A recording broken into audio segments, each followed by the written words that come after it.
su yanımdadır. Heh, Ilık su tamam. yanımdadır. Aynen, Sürekli aynen, aynen. yanımdadır. Aynen.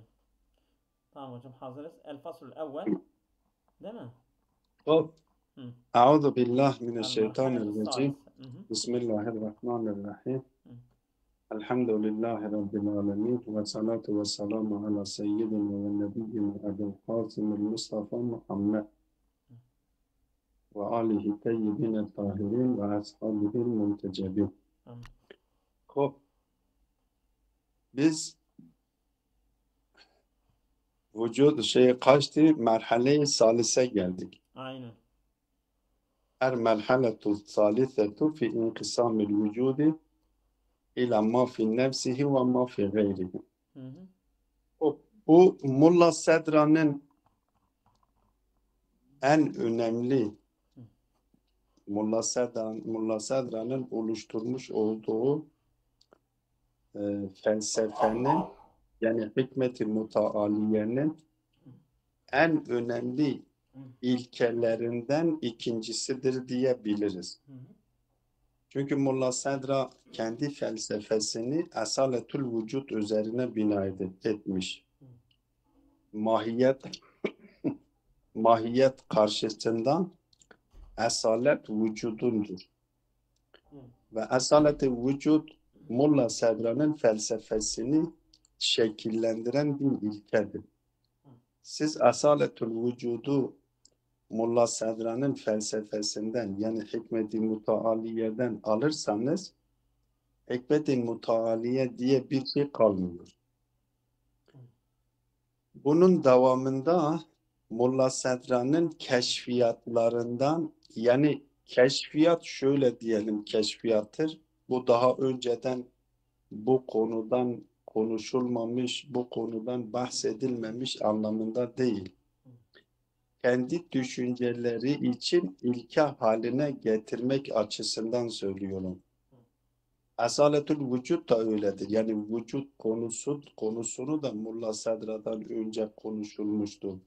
Hatta eski Yunan'da da vücut hakkında konuşulmuştu.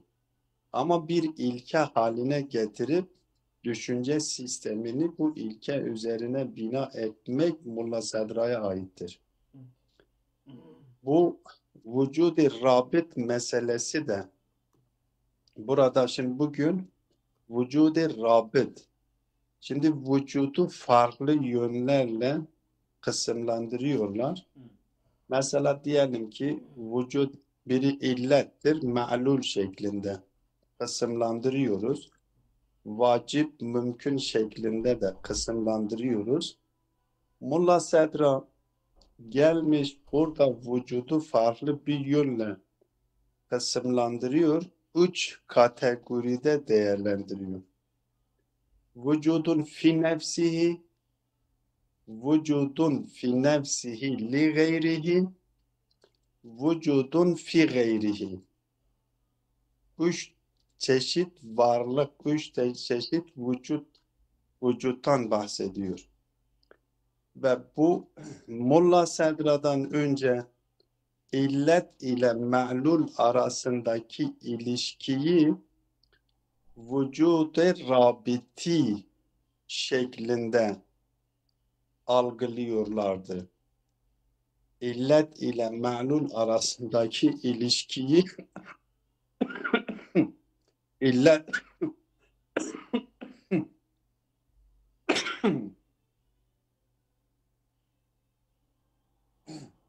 illet ile me'lul arasındaki bağlılık şeklini rabiti şeklinde açıklıyorlardı.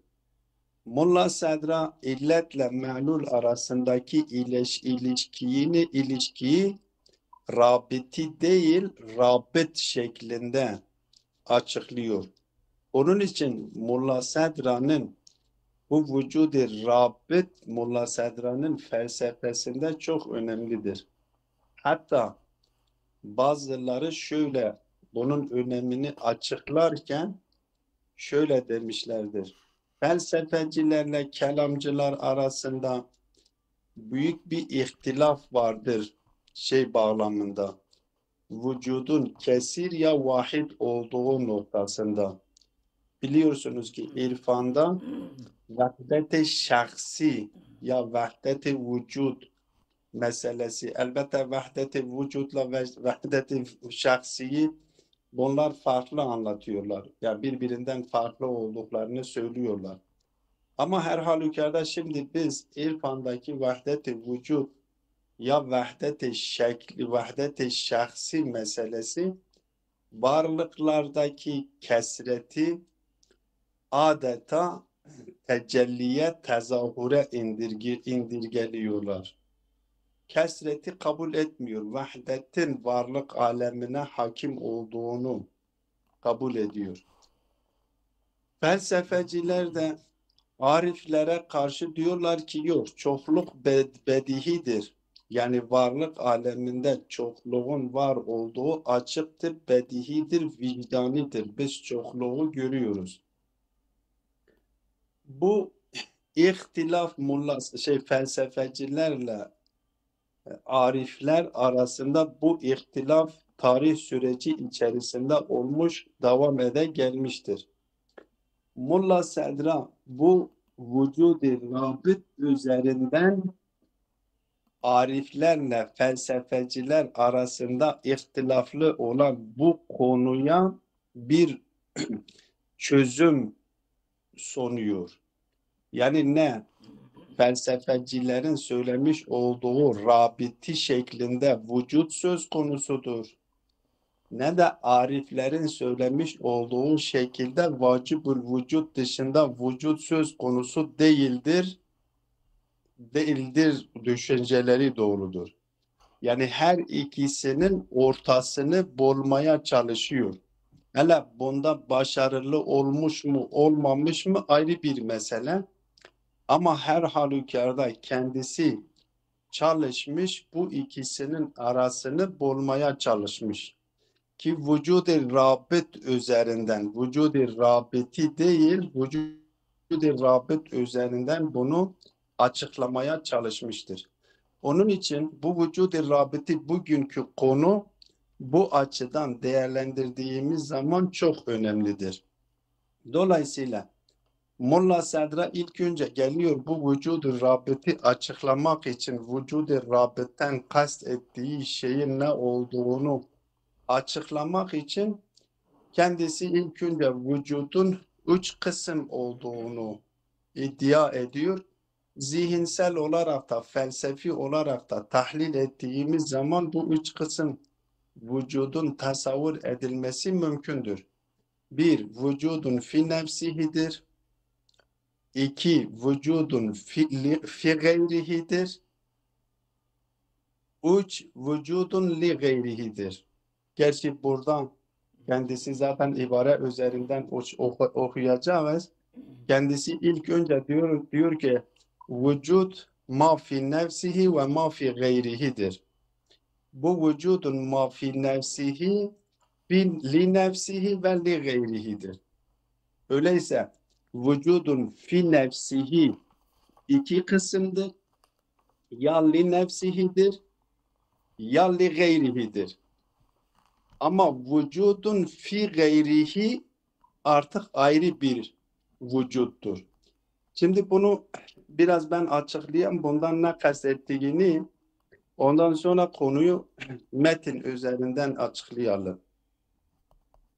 Vücudun fi nefsihi dediğimiz zaman yani vücudu kendisine ait olan varlık. Mesela farz edelim benim kendim bir insan olarak ya bir nesneyi düşününüz.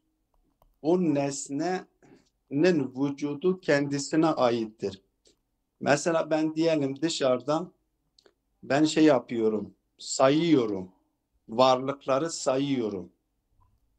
Saydığım varlıkların her birisine bir numara koyuyorum. Diyorum birinci varlık, ikinci varlık, üçüncü varlık.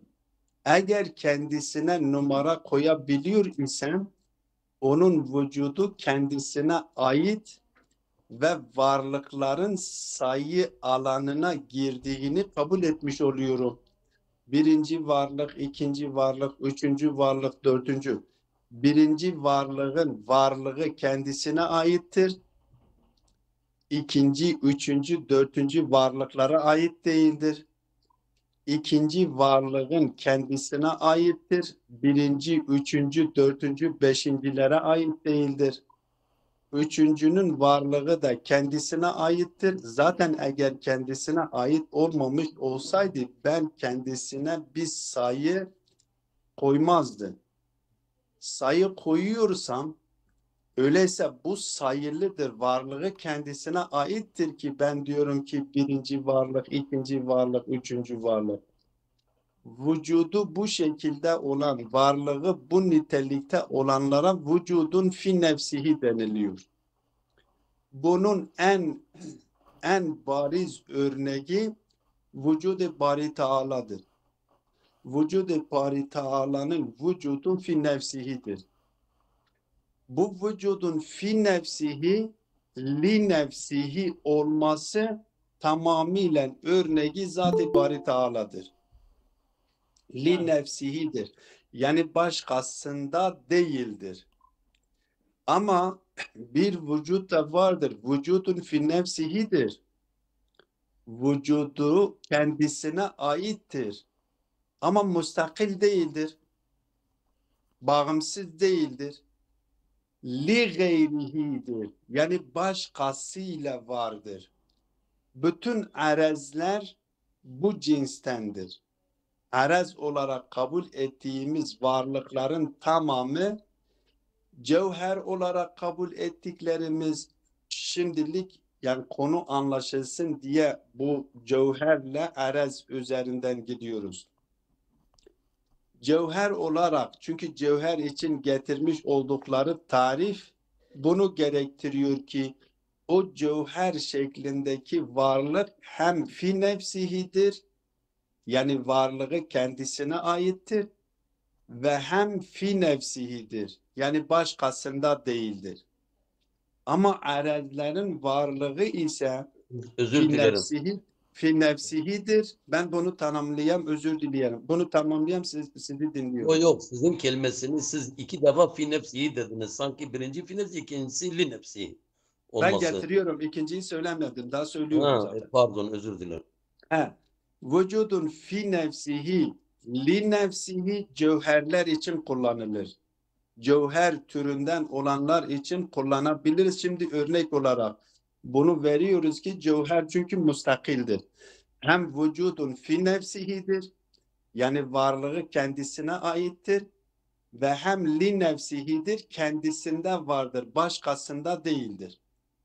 Ama arezlerin vücudu ise, varlığı ise her ne kadar vücudun fi nefsihidir, vücudun fi nefsihidir, yani onlar da varlıkta, varlıkları kendilerine aittir.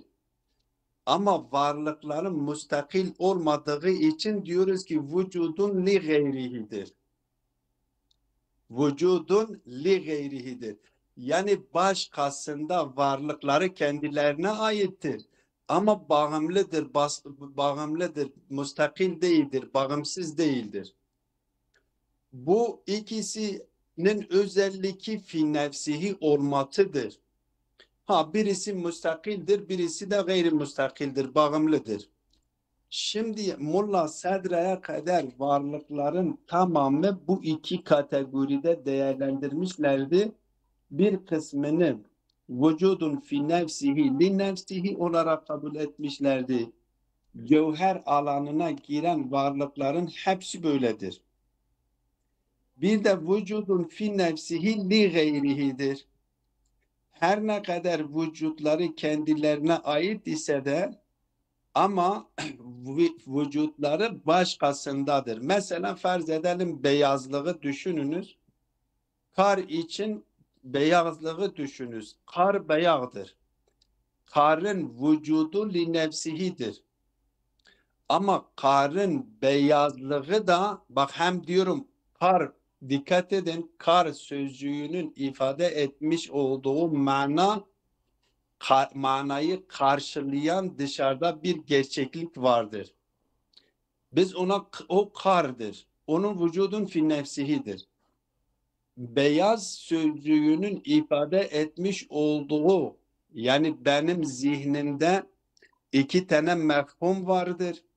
Bir mefhum kar mefhumudur, bir de beyazlık mefhumudur. Her ikisini dışarıda karşılayan bir mutabak vardır. Benim zihnimin dışarıda mutabık ettiği bir mutabak dışarıda vardır. Mabiiza diyorlar. Her mananın karşılayan, her manayı karşılayan dışarıda bir gerçeklik vardır. Biri kardır, biri de beyazlıktır. Karın vücudu fi nefsihi li nefsihidir. Ama beyazlık ise fi nefsihidir. Niye fi nefsihidir? Çünkü kar değildir. Kardan ayrıdır. Onun vücudu kara ait değildir. Karın vücudu değildir. Onun için karı gördüğümde iki tane vücudun var olduğunu söyleyebilirim. Biri kar, biri de beyazlık. Ama beyazlığın vücudu li gayrihidir. Yani li selci. Ki o kar için söz konusudur. Bu ikisi buna vücudun vücudu rabiti de bu vücudun fi nefsihi li gayrihi için vücudu rabiti de diyorlar. Felsefeciler şimdiye kadar böyle söylemişler. Ama vücudu fi gayrihi nedir? Dikkat edin. Vücudun fi gayri artık vücudun fi nefsihi yoktur. Vücudun fi gayrihi. Yani dışarıda bir hakikat vardır. Hakikattır ha. Dışarıda hakikat oluşunu inkar edemezsiniz. Ama dışarıda o hakikatin varlığı için bir sayı da koyamazsınız. Yani diyemezsiniz ki bir budur, iki budur. Öyle bir şekilde bağımlılığı öyle bir şekildedir ki onun vücudu, ona ait olan vücudu da vücudun fi nefsihiye ait olan vücuttur. Onun için biz vücudun fi nefsihi için bir sayı koyuyoruz, bir diyoruz. Ama artık o ikinci vücudun fi gayrihi yani fi nefsihide olan o gayrihi vardır ama biz onu ne yapamıyoruz? Onun için sayı koyamıyoruz. İnkar da edemiyoruz. Yani o kadar bağımlıdır ki kendisine ait varlığını bile ne yapamıyoruz diyemiyoruz. Fi nefsihi diyemiyoruz. Bunun için örnek getirdiği örnek mevzu ile mahmul arasındaki nispettir. Mevzu ile mahmul arasında biz mesela bir kaziye düşününüz, bir önermeyi düşününüz. El insanu dahikun. El insanu hayvanun el insanu hayvanun natikun. Elbette hayvanun natikun çünkü şeydir. Hamle evveli olduğu için onu örnek getiremiyoruz. Belki o örnek fi nefsi olabilir. Şimdi bu ikisinin arasındaki rabıtı anlamak için hem hamle şai olması gerekiyor. Biz hamle şai ile bir hamle şai şeklindeki olan bir kaziyeyi getiriyoruz. Diyoruz ki el insanu dahikun. Şimdi insan dahikun dediğimiz zaman insan mevzudur. Dahik mahmuldur. Şimdi dahikle insan arasında her ikisinin vücudu fi nefsihidir. Hem insan vücudun fi nefsihidir. Hem dahik vücudun fi nefsihidir. Ancak insan vücudun fi nefsihi li nefsihidir. Ama dahik vücudun fi nefsihi li gayrihidir. Ama bu ikisinin arasında bir irtibat vardır, bir nispet vardır. Her ikisi birbirinden müstakil iki mana. İnsan kelimesinin ifade etmiş olduğu müstakil bir mana vardır. Dahik sözcüğünün ifade etmiş olduğu müstakil bir mana, kendisine ait bir mana vardır. Bu ikisi müstakildir. Bu ikisini birbiriyle irtibatlandıran bir rabıt vardır. O rabıta biz nispet diyoruz. Eğer oradan nispet olmasa Farsçada bu rabıt est sözcüğüyle ifade ediyor. Mesela Farsçada diyorlar ki insan dahik est. Türkçede o rabıttir sözcüğüyle ifade ediliyor. İnsan dahiktir. Mesela insan nedir? İnsan alimdir. Yani dahik ya Türkçe dahik için ne diyoruz? Mesela Gülendir. Gülendir. efendim Yani gülendir. gülücüdür. Gülendir, Gülendir. müteacciptir hala. Dir, o Türkçe dir sözcüğü, dir eki onu ifade ediyor. Arapçada da tenvin onu ifade ediyor. El insanu dahikun. Elbette nekire olduğu yerlerde tenvindir. Ama eliflamlı olduğu yerlerde de zaten eliflam onun yerine geçiyor. Yani o rabıtı ifade eden sözcük eki Türkçe'de dirdir, Arapçada tenvindir ve Farsçada da estir. O est ikisini birleştiriyor. Demek ki mevzu olan mahmul arasında bir nispet vardır. Biz mevzuyla ben bir kaziyeyi el insanu dahikun dediğim zaman 3 tane vücut orada vardır. Yani diyemiyorum ki 3 tane varlık değildir ha. 3 tane varlık olmadığını söyleyemiyorum. Çünkü o rabıt şeklindeki varlık olmazsa bu ikisinin arasındaki ittihadın sağlanması imkansızdır. Bu bir. İki, o arasındaki nispet müstakil değildir. İkisinin arasında vardır, ikisine bağımlıdır. Biz üçüncü bir şey olarak buna varlıkta yani göremiyoruz. Karşılık olarak kendisine ait, onlardan bağımsız olarak kendisine ait bir varlığı söz konusu değildir ki ben kendisine fi nefsihi diyebileyim. İkisine bağımlı olarak vardır. Eğer ikisinden bağımsız olmuş olsaydı, o da müstakil olmuş olsaydı, üçüncü belki onlar dışında üçünü birbirine bağlayacak 2 tane rabıt olması gerekiyordu. Bu sefer 3 tane farz ettiğimiz 5 tane olması gerekiyor. 5 tane eğer biz o bağımlı olarak kabul etmezsek o iki arasındaki nispetlerin varlıklarını fi nefsihi şeklinde tasavvur edersek onları da müstakil tasavvur edersek bu sefer o 5 taneyi birbirine bağlayan 4 tane nispet olması gerekiyor.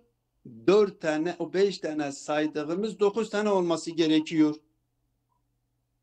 Yani her halükarda o nispet olmaksızın arasındaki o bağı kurmamız imkansızdır.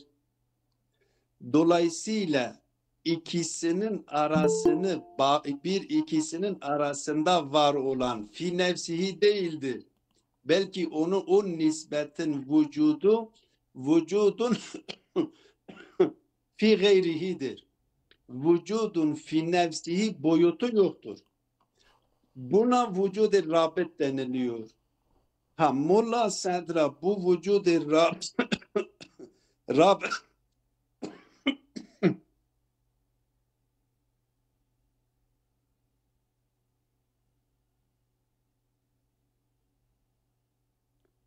Mulla Sadra bu vücud-i rabıtını ispatlayarak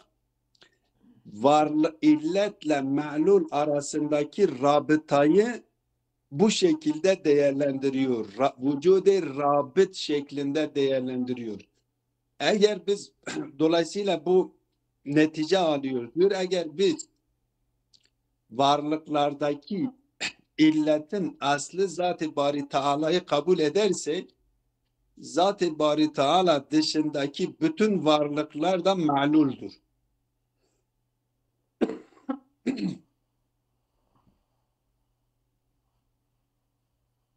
Zat-ı Bari Teala dışındaki varlıklar ma'lul türünden ise öyleyse Zat-ı Bari Teala ile ma'lulleri arasındaki rabıta vücudu rabıt vücudun fi gayrihi şeklindedir. Vücudu rabıti şeklinde değildir. Böyle bir netice alıyor. Ki elbette bu neticeyi burada almamış. Ben sadece burada hatırlatmak istedim. Biz şimdi metni okuyalım. Bu okuduklarımızı tatbik edelim. Evet. Söylediklerimizi. Evet. Hop. Burada soru yok değil mi? Anlaşıldı Evet. konu. Evet, evet. Hop. El merhaletu salisetu fi inkisamil vücudi ila ma fi nefsihi ve ma fi gayrihi. Dikkat edin. Ma fi nefsihi yani vücudu kendisine aittir. Başkasında değildir. Kendisine aittir. Kendisine ait olan kendisine ait vücudu vardır. Ve ma fi gayrihi. Demiyor ki ve ma fi nefsihi fi gayrihi. Direktmen ma fi gayrihi. Yani vücudu kendisine ait olan vücudu bile fi gayrihidir. Kendisine ait vücudu yok. Ve inkisamu ma fi nefsihi ila ma li nefsihi ve ma li gayrihi. O vücudun fi nefsihi de ikiye ayırıyor. Ma li nefsihi yani vücudu kendisine ait olan vücudu kendisindedir.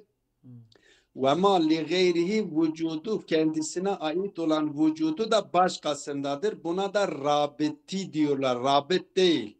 Rabiti diyorlar. Ve fiha selasetu fusulin. Ve bu merhalede kaç tane şey vardır? Kaç fasıl vardır? 3 fasıldır. 3 fasılda biz bu konuları işliyoruz. El faslul evvelu el vücudu fi nefsihi vel vücudu fi gayrihi. Burada her ne kadar vücudun fi nefsihi zikrediyor ise de aslında maksadı vücudun fi gayrihidir. Burada vücudun fi gayrihi açıklamak ve ispatlamak onun gayesidir.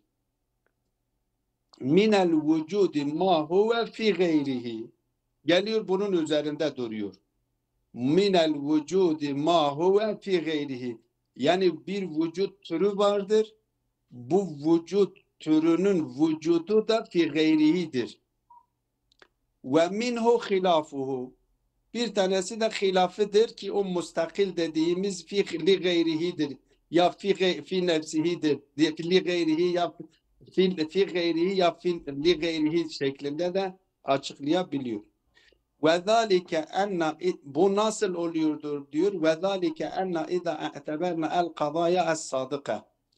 Biz bir sadık olan bir kaziyeleri biz itibar ettiğimiz zaman işaret ettiğimiz gibi kendisi de getiriyor ki kavline el insanu dahikun.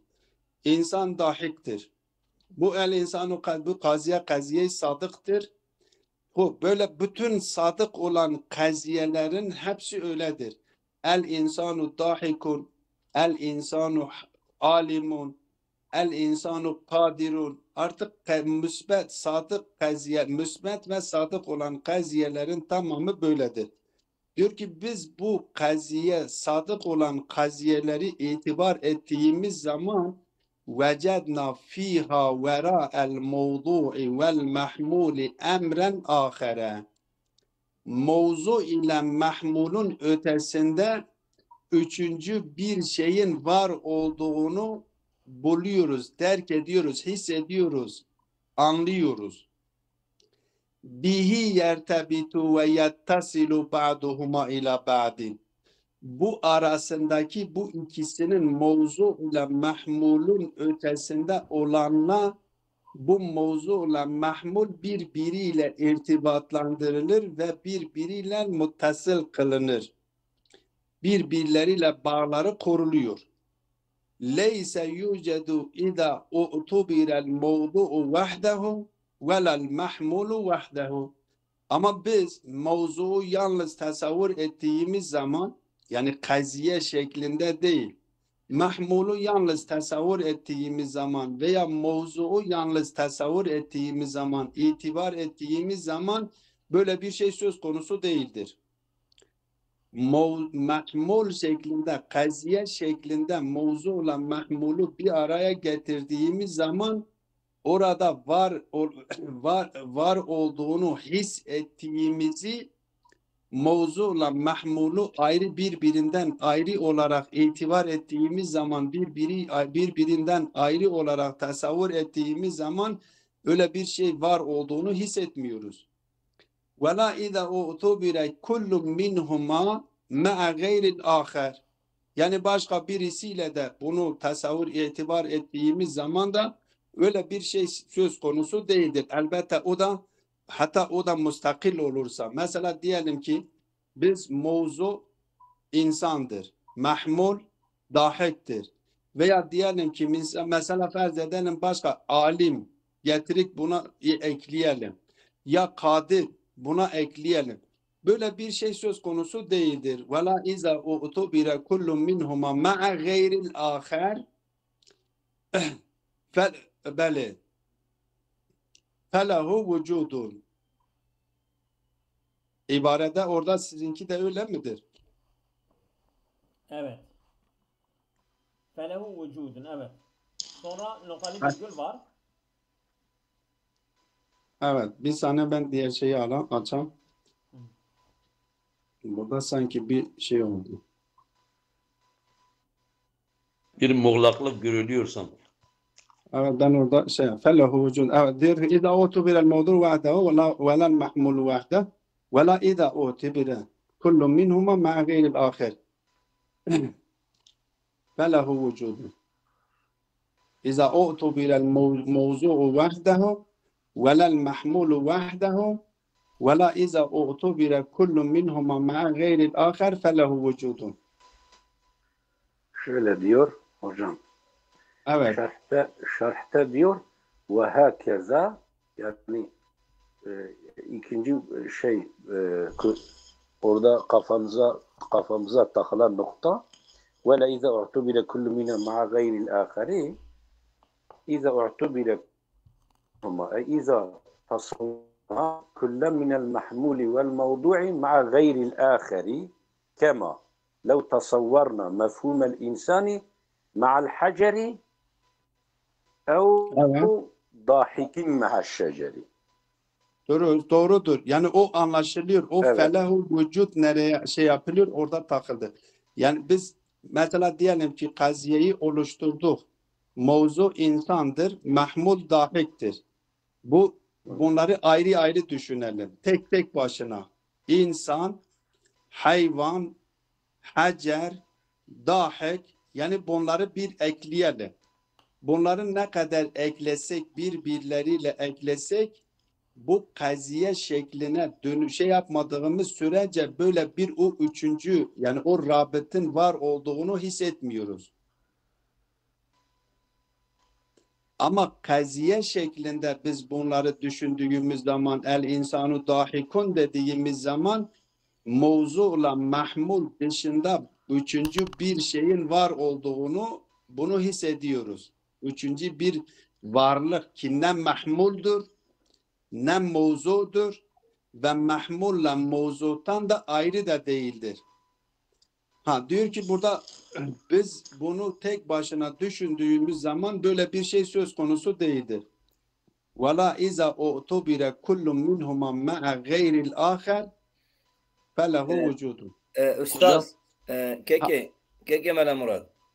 Evet dinliyorum. hocam o فَلَهُ وُجُودٌ أو مربوط بأوية إذا اعتبرنا القضايا الصادقة ما قلتش به يرتبط وجدنا فيها وراء الموضوع Öne geçiyor. Yani o öncekinden alınmış olduğu neticedir değil mi? بله فله Aynen. Ben de oraya إن götürüyorum. وجوده ona hamletmesi onu söylemek zorunda kaldı. Tekrarladı.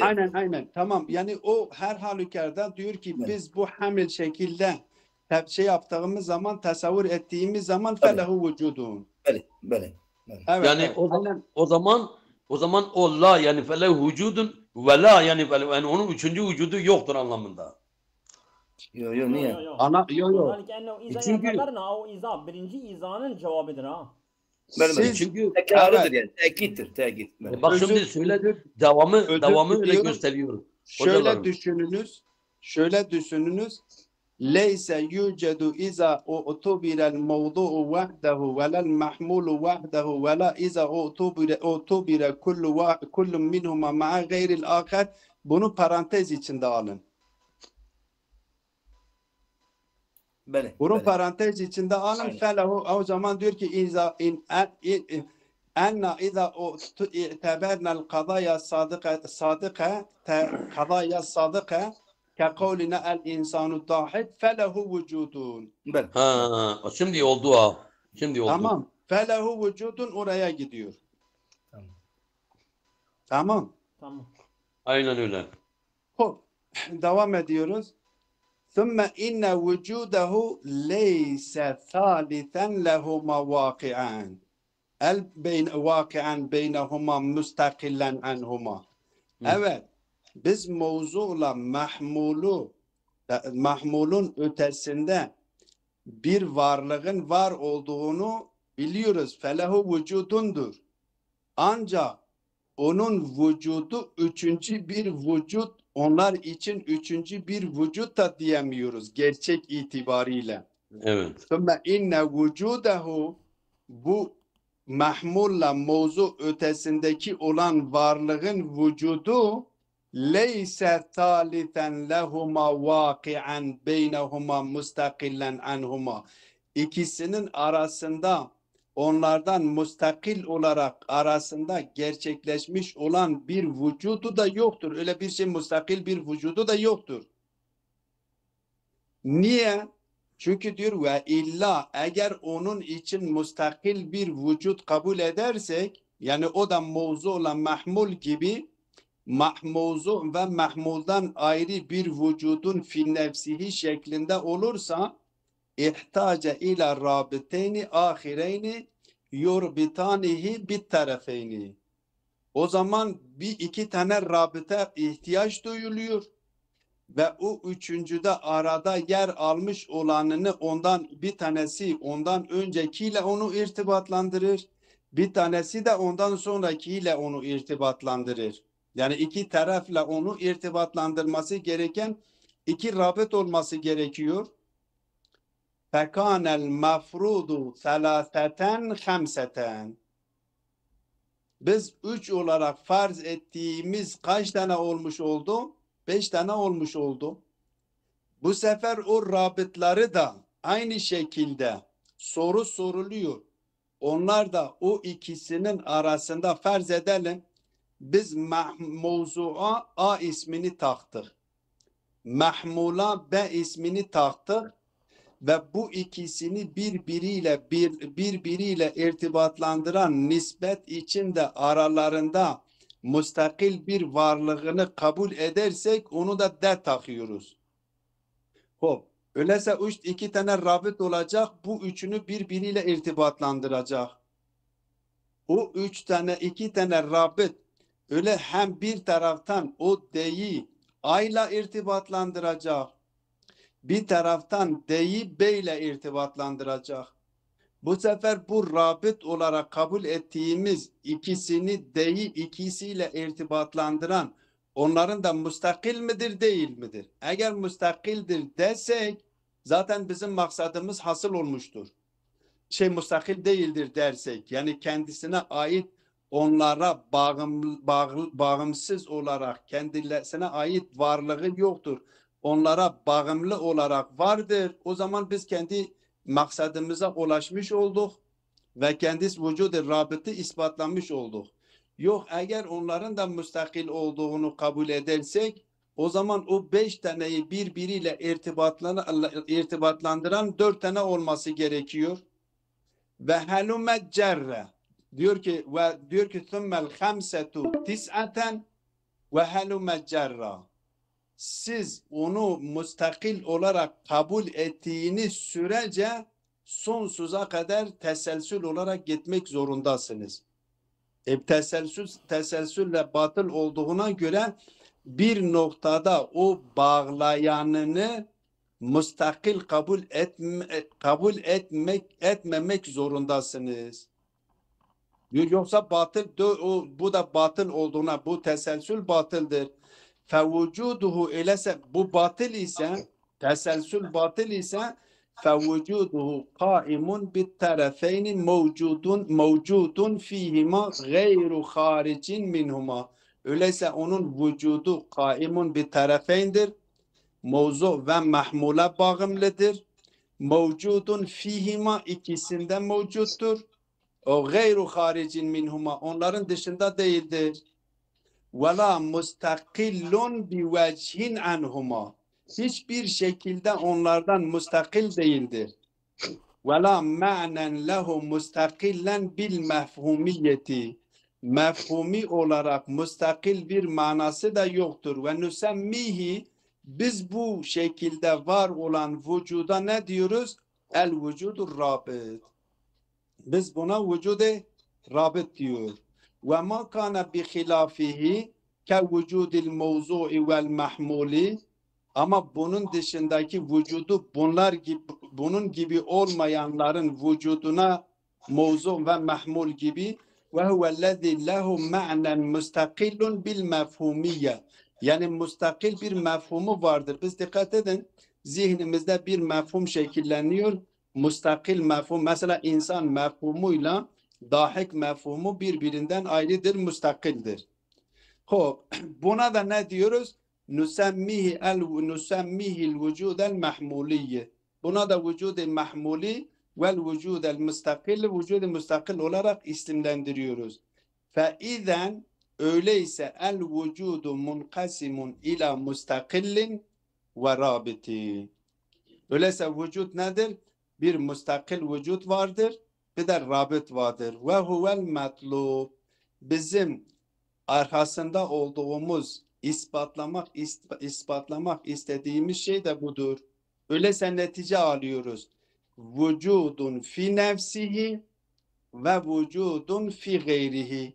Vücudun fi nefsihinin vücudu kendisine aittir. Vücudun fi gayrihi kendisine ait vücudu yoktur. Vücudu başkasında olan varlık ve biz buna vücud-i rabit diyoruz. Evet, sanki Bundan bir yani netice manayı alıyor. ismi ve manayı 3 tane harfi netice gibi. alıyor. Bu 3 tane neticeyi de inşallah yarın. Ben Efendim? burada Yani vücude burada bir şey Kerim keselim. söyleyebilir miyim? Burada şimdi kanel mafrudu selaseten hamseten, yani mafrud selase, ben bakalım nasıl anladım. Bu mevdu ile mahmul, o iki, yani bir de arasındaki o bağ, o gerçek değil, vaka müstakil değil. Onunla beraber 3 oldu. Hamseten o 3 de 5 oldu. Peki o Yok. 5 Yok, o dikkat 5 nereden edin, geldi? yanlış anladınız burada. Dikkat edin. Eğer biz mahmulla mevzu arasındaki rabit olarak kabul ettiğimizi de müstakil kabul edersek, Müstakil kabul edersek tamam. müstakil O zaman kabul üç oldu. edersek 3 bu oldu. üçünü birbirine bağlayan 2 tane olması gerekiyor. Üçünü bağlayan. Tamam. Tamam, bu üçünü birbirine bağlayan 2 tane rabit olması gerekiyor. O zaman 3 tane 5 olmuş oldu. Anladım. Doğru. Şimdi oldu. Tamam. Bu Allah razı sefer bu olsun. 2 tane rabit yine soruyoruz. Müstakil midir, değil midir? Tamam. Eğer Evet. müstakil kabul ederseniz o zaman 9 tane olmuş oluyor. Çünkü o 5 taneyi birbirine bağlayan 4 tane rabit olması gerekiyor. Sürekli. Evet. 19 Aynen. oldu. Aynen. Bu teselsül batıldır. Teselsüle gitmemiz gerekiyor. Tabii. Öyleyse o aradakini müstakil kabul etmememiz gerekir. Tamam. Sebetel matlubu. Tamam. Allah razı olsun. Cezakumullahu Aynen. hayran. Cezakumullahu hayran kesiren.